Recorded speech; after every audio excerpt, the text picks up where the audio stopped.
We are now into the late spring real estate market, and more properties are coming soon and newly active than in recent weeks.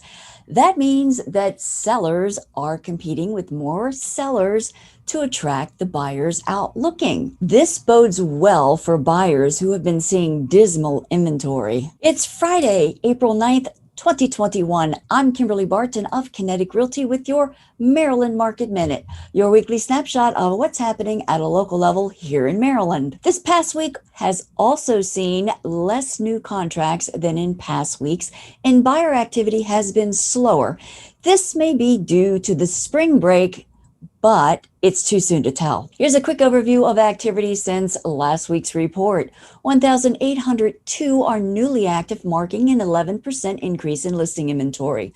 1,420 are coming soon. This is up 8%.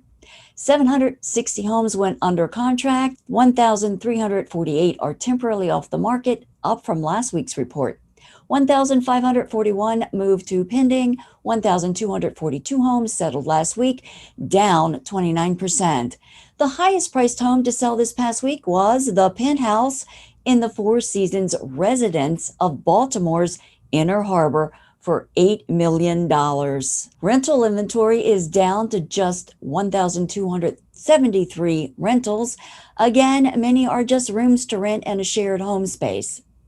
So that's a wrap for this Friday, April 9th, 2021. As always, give me a call if you have any questions.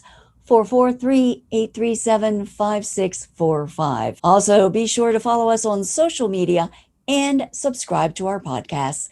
Thanks so much for liking, sharing, and subscribing.